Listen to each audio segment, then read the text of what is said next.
En Somos Sur estamos hoy con Loueila Min El Mami, es saharaui, lleva desde 1999 residiendo en Canarias, en la isla de Tenerife, y es abogada, miembro de la plataforma Canarias Libre de CIE. Loueila, ¿qué tal? ¿Cómo estás? Muy bien, muchas gracias por invitarme. Bueno, estuviste participando también en el Encuentro de Solidaridad con los Pueblos, en el foro, y donde este año el lema fue migrar es un derecho, pero parece que son las instituciones las que cuestionan ese propio lema, ¿no? Y además, de verdad, es muy necesario crear este tipo de espacios donde se pueda visibilizar qué supone para una persona salir, por qué sale de su país de origen, ¿no? Y cómo migrar es un derecho y no se puede criminalizar el libre tránsito de las personas dentro de los territorios, ¿no? En la actualidad, en Canarias, además, con lo que hemos vivido en los últimos años y con la llegada de las personas migrantes, es esencial señalar, pues mira, que de la cantidad que llegó el año pasado, de 748.000 personas migrantes, solo un 4% es inmigración irregular. Pero sin embargo se sigue poniendo el foco porque es una entrada irregular, ¿no? Pero no podemos criminalizar que las personas salgan de sus países huyendo de un conflicto, de una represión, de situaciones o cambios climatológicos adversos que hacen que no puedan comer o no puedan subsistir en sus países de origen. Por lo tanto, estoy muy de acuerdo con el lema de este año de que migrar es un derecho y como tal tenemos que garantizar que ese derecho se pueda ampliar a todas las esferas, ¿no? Tú naciste en los campamentos de Tindouf, donde están precisamente los refugiados y refugiadas saharauis, y viviste la infancia allí, ¿sí? ¿no? En lo que es recordemos, territorio argelino, donde están representadas esas ciudades saharauis que quieren ser, a ese pueblo al que quieren volver. ¿Qué recuerdas de esa infancia tuya ahí? Para que os hagáis una idea, yo no salí de mi país porque quise. Mi país, el Sáhara Occidental, fue ocupado ilegalmente por Marruecos. Marruecos ocupó la tierra y obligó a la gente a vivir en el exilio o bajo ocupación, ¿no? Mi familia decidió salir con lo opuesto, mi abuela, mi madre y todas mis tías, ¿no? Y nos criamos en una zona cedida por Argelia, ¿no? Que son los campamentos de refugiados de Tindouf. Yo hasta los 8 años me crié en un campamento de refugiados, ¿no? Entonces probablemente si yo hubiese tenido la posibilidad de formarme y ser letrada como soy hoy aquí, lo hubiese hecho en mi país de origen, no hubiese tenido que salir, pero criarme en un campamento de refugiados, viviendo de ayuda humanitaria, esperando que algún día se decida qué va a pasar con mi territorio, que es el Sáhara Occidental, y si voy a poder vivir en mi país, ¿no? Pues ha empujado a que yo tenga que salir de los campamentos de refugiados y buscarme unas condiciones seguras y dignas para poder hoy estar aquí y ayudar a las personas que vienen huyendo de la misma situación, ¿no? Es curioso, digamos, porque estamos en Canarias, estamos muy cerca, a unos poco más de 100 kilómetros del Sáhara, y se habla más de guerras o de bombas en Siria que en Sáhara. Cuando hay un conflicto es una guerra silenciada en estos momentos entre el Sáhara y el Marruecos. Sí, es muy curioso porque además desde el año 91 hay un alto al fuego, pero Marruecos ha incumplido con ese alto al fuego en el 13 de noviembre y se ha vuelto a iniciar un conflicto en la zona del Guerguerat, ¿no? Ahora mismo, hace unas semanas, falleció un familiar por parte de mi padre por un dron por parte de Marruecos. Hay un conflicto bélico donde están muriendo personas, pero poco se conoce porque hay un apagón informativo. Hay personas saharauis que están encarceladas en las cárceles de Marruecos viviendo torturas y las peores condiciones en las que se puede imaginar uno, ¿no? Si denunciamos espacios de este tipo, imaginaros a personas que no han cometido ningún delito sino ser saharauis en su propio país, ¿no? Marruecos no forma parte de la Unión Europea, no es un Estado miembro de la Unión Europea, pero es verdad que es como si lo fuera, ¿no? Y eso en cierto modo perjudica la situación del pueblo saharaui, porque suscriben numerosos acuerdos económicos con él, supuestamente hay un control de fronteras por parte de Marruecos que la Unión Europea acepta, y todo esto lo hace a cambio de muchísimo dinero. Ese dinero va destinado al sufrimiento del pueblo saharaui, de mi pueblo, personas que no han cometido ningún delito, sino querer vivir en su territorio de forma libre, como podríamos querer las personas que residimos en Canarias, pues están siendo sometidas a una persecución, a un conflicto diario. Hemos visto el caso de la activista Sultana las últimas semanas, sí, donde lleva más de 150 días su casa asediada por ser saharaui. Hemos visto mujeres que han ido a visitarla, amigas, compañeras con el tema de Ramadán, y que han sido agredidas. Hay vídeos donde aparecen sangrando, donde han tenido que ser intervenidas en este caso en hospitales, por ser saharaui. Y esto es un apartheid, esto es un exterminio de la población saharaui, y creo que Canarias, el pueblo canario es solidario, sabe qué pasa con el Sáhara y acoge a niños que llegan al proyecto de Vacaciones en Paz, pero también es necesario que señale a sus gobernantes de que no se pueden olvidar que a 100 kilómetros de nuestras costas se vulneran derechos fundamentales, ¿no? Porque tú colaboras con la Asociación Canaria de Amigos del Pueblo Saharaui, pero sin embargo parece que el pueblo canario va por un lado y las instituciones por otras, ¿no? Porque no, digamos, no hay protestas en Parlamento, en instituciones públicas, en cabildos y ayuntamientos por lo que está pasando en el Sáhara. Cada vez parece que se ha ido apagando ese empujón que hubo hace años con Demizik en el año 2010, cuando Aminatu Haidar hizo una huelga de hambre. Esa solidaridad y esa denuncia por parte de todas las instituciones se ha ido apagando, pero es verdad que ahora mismo estamos en un conflicto bélico. El Frente Polisario está luchando por la tierra, por ir cogiendo trozos de tierra del Sáhara Occidental. Marruecos está luchando porque eso no suceda, y poco se habla en los medios de comunicación y en las instituciones sobre esto y sobre la denuncia y el posicionamiento a favor, que no digo que tenga que ser a favor del Sáhara, tiene que ser a favor de los derechos humanos, y Marruecos lleva violándolos más de 45 años con el pueblo saharaui.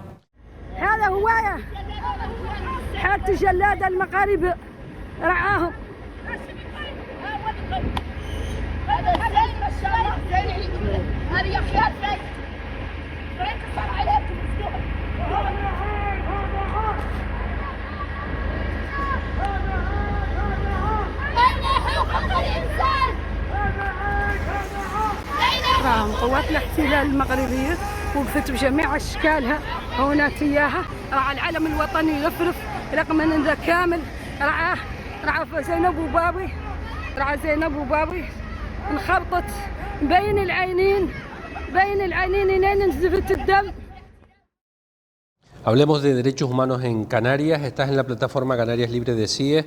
Había una lucha, se estaban desmantelando los CIES y no se sabe qué es peor, quiero decir, porque los CIES, que en muchos casos, en el caso de Barranco Seco, es una antigua cárcel, una cárcel franquista, empezaron a cerrarse porque no había esa llegada de migrantes regulares o se deportaban sobre la marcha, pero en los últimos años se han mantenido, se han reabierto y se han montado campamentos tipo Las Raíces, lo que ocurrió en el puerto de Arguineguín, que parece que es peor todavía que esos CIES que ustedes denunciaban, ¿no? Desde la plataforma Canarias Libres de Centros de Internamiento de Extranjeros venimos denunciando la situación de las personas migrantes en los CIES desde hace años.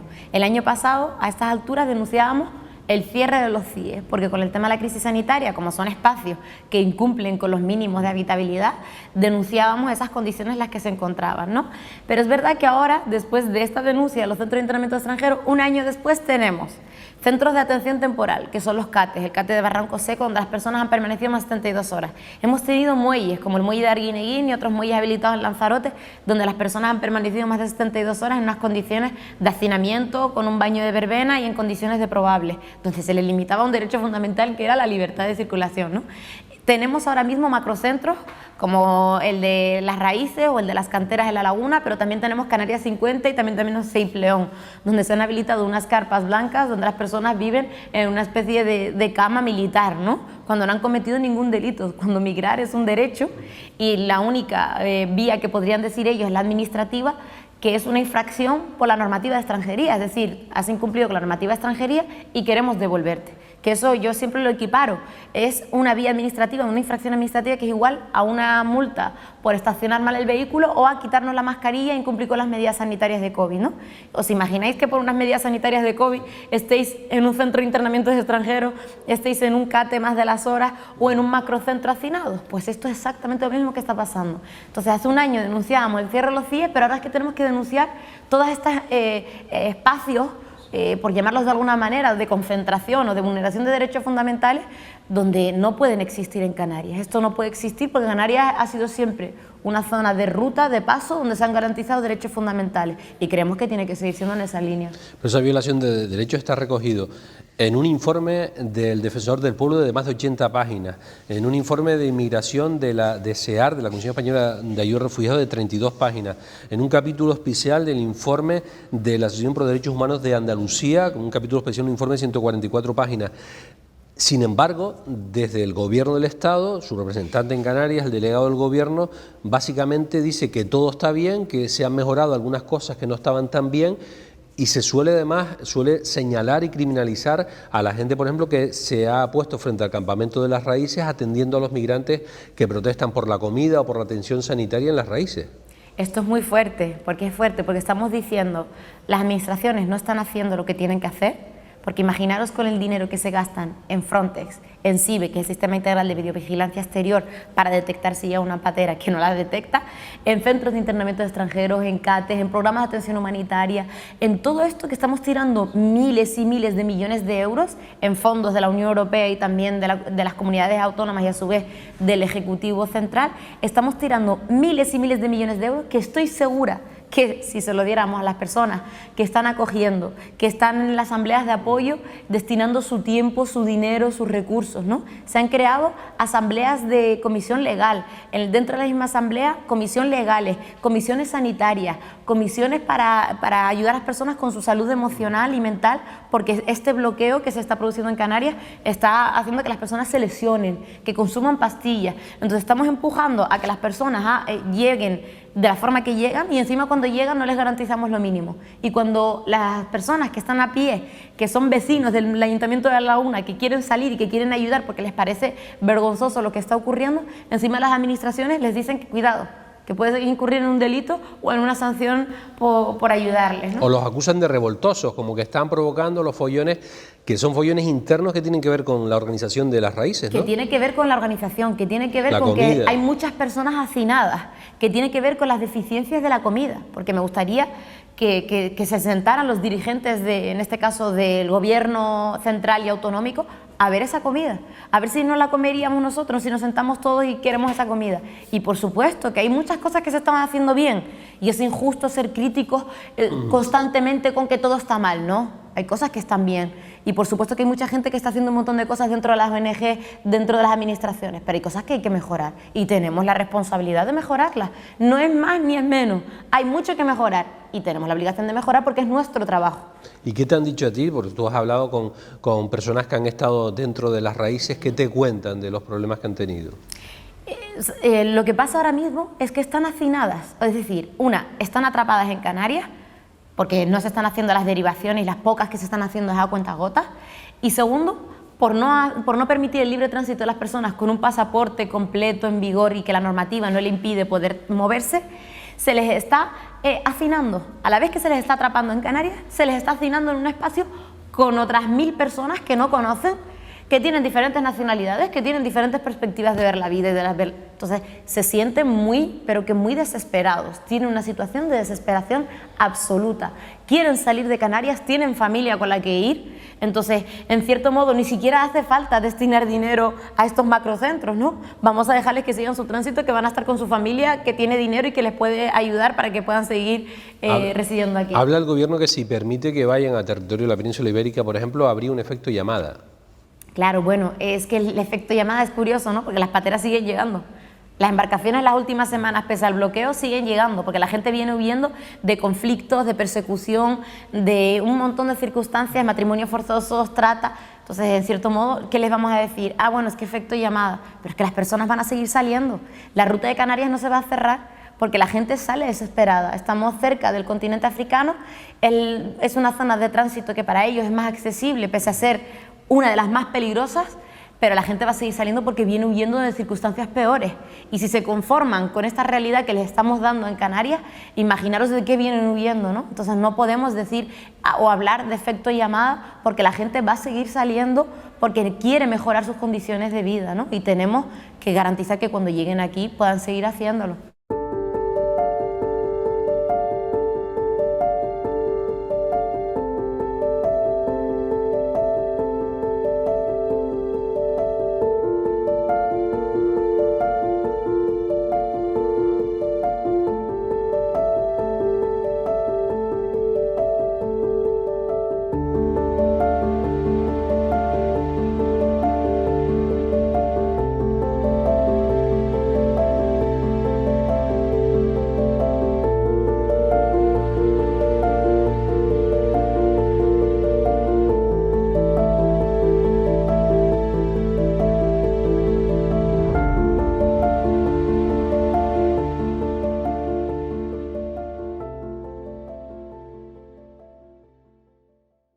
Canarias libre de CIE, piden también que se desmantelen estos campamentos donde está el hacinamiento, pero ¿cuál es la alternativa? Porque claro, en algún sitio tienen que estar. Creemos que otro modelo, para empezar, político migratorio sería posible, y si lo es, desde luego que se garantizarían derechos fundamentales. Porque no hay un modelo de acogida, no hay modelo de acogida, ¿no? No hay un modelo de acogida, pero es que tampoco hay un modelo de salida. Aquí es competencia también del Ministerio de Asuntos Exteriores y Cooperación, porque una persona para poder salir con un visado no puede. ¿Cómo es posible que yo haya tenido personas que hayan llegado en una embarcación marítima teniendo a su padre con nacionalidad española, a su madre con una tarjeta de residencia de larga duración, teniendo un domicilio, teniendo a sus 3 hermanas residiendo aquí y teniendo dinero para pagarlo en un viaje, jugándose la vida, y después llegar aquí y estar en un hotel cuando no quería, cuando podría haber salido con un visado turista o de reagrupación? Entonces, si en los países de origen no les dejamos salir de una forma digna, legal y segura, siempre va a existir este problema. Porque además, 2.000 euros, 3.000 euros, 1.000 euros cuesta un viaje y la vida, que es más importante, ¿no? Imaginaros si ese dinero se los dejáramos para que salieran de forma digna. Esto es un problema claro y esto es lo que hay que solucionar, que las personas puedan transitar y puedan ir al consulado español de su país de origen a decirle: aquí tengo toda la documentación, aquí está mi familia, aquí tengo una carta de invitación, aquí tengo este dinero, que son 2.000, 3.000 euros que me voy a gastar en una embarcación. Imagínate si con esos 2.000, 3.000 euros pudiera venir a Canarias, o pudiera ir a Canarias, no es el destino, desde luego, si pudieran ir a la península a reunirse con su familia o a Europa con un visado de Schengen, ¿no? Esto es esencial, que no es competencia del Ministerio de Interior, sino Ministerio de Asuntos Exteriores y Cooperación. Oiga, abran ustedes sus consulados y dejen de hacer un negocio con empresas cedidas, que esto también es importante. Las competencias en materia de expedición de visados corresponde a los consulados españoles en sus países de origen o de cualquier otro país al que quieran ir, ¿no? Entonces, estas competencias no se pueden destinar a empresas privadas, y se está haciendo a empresas privadas de estos países. Es decir, si yo quiero ir al consulado español en Marrakech, me van a trasladar a una empresa BCL International marroquí. Que muchas veces hay casi una corrupción con pasaportes paralelos. Completamente. En todas Esto esas es un embajadas, negocio. ¿no? Esto es un negocio. Se han privatizado las fronteras, Se han privatizado, se han esquilmado los visados, porque ahora mismo no hay acceso a los visados. Yo tengo que pelear constantemente en vía judicial para que alguien tenga un visado. Entonces, ¿qué hace? 2 años, 3 años, tiempo, dinero, pues te juegas la vida para salir. No tienes tiempo, no tienes dinero, entonces al final estás empujando a salir de esta forma. No hace falta coger, con dejar transitar sería suficiente, y no lo estamos haciendo. Y si encima llegan y les decimos: oiga, vas a estar en un macrocentro, 4 millones de euros destinaron en 2019 a un centro de internamiento de extranjeros del Matorral cerrado, a una subcontrata. 300 millones, más de 300 millones en el CIBE, que no detecta ninguna embarcación.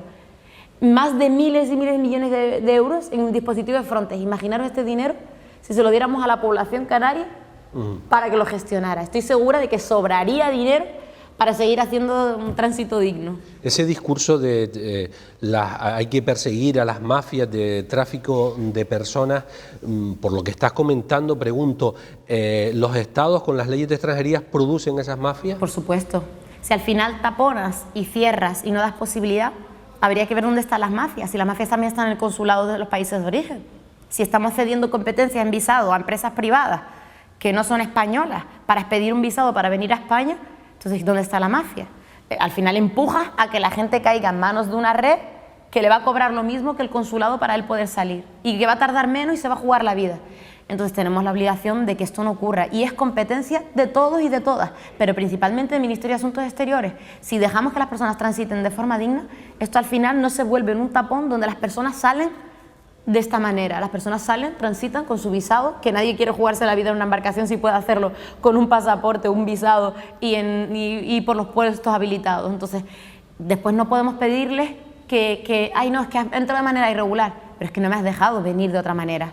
He venido de esta porque me has empujado a hacerlo, a entrar en una mafia, a gastarme 3.000 euros, a jugarme la vida, porque 1.700 personas fallecieron tratando de llegar a Canarias el año pasado, sin los que no tenemos contabilizados.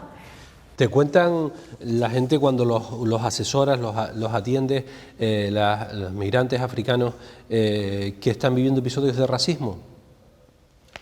En este sentido, lo que más están viviendo, que yo creo que es muy grande, es el racismo institucional.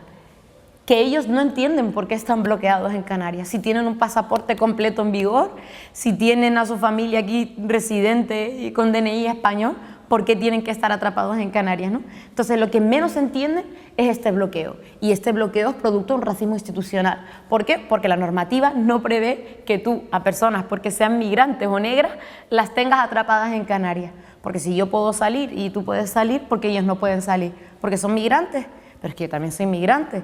Entonces, ¿con quién seguimos el criterio? Únicamente porque han entrado de manera irregular, pero es que la normativa extranjería no dice que porque tú entras de manera irregular no puedas irte a la Comunidad Autónoma de Madrid si tienes tu pasaporte, claro. Si tienes tu pasaporte completo en vigor y comunicas ese cambio de domicilio, porque te tengo que tener un macrocampamento con 1000 personas más. Es que, en cierto modo, sobraría dinero, sobraría dinero si dejáramos a la gente salir. Y encima les dejamos, o si no les dejamos salir cuando lleguen, que se reúnan con su familia. Porque encima estaríamos garantizando, que no suponga un coste, porque señalaban costes, ¿no?, de los macrocentros, de los CIE y demás. Si tienen la posibilidad de quedarse con su familia en un domicilio, de poder trabajar, de poder buscar una situación digna, porque ¿quiénes somos para impedírselo a los demás, no? Y desde el punto de vista político, Lula, ¿cómo están viendo que hay un gobierno progresista en el Estado y en Canarias cuando ocurren estas cosas? A mí esta pregunta me llama mucho la atención porque probablemente si hubiese otro gobierno autonómico aquí... Estarían manifestándose quizás los responsables institucionales. Por supuesto, si hubiese otro gobierno autonómico yo creo que esta situación no se hubiese dado. O se hubiese buscado una solución brusca, pero que hubiese sido la mejor para las personas migrantes. Hace años lo vivimos. Brusca, pero fue la mejor para las personas migrantes porque no querían estar aquí. Esta es una.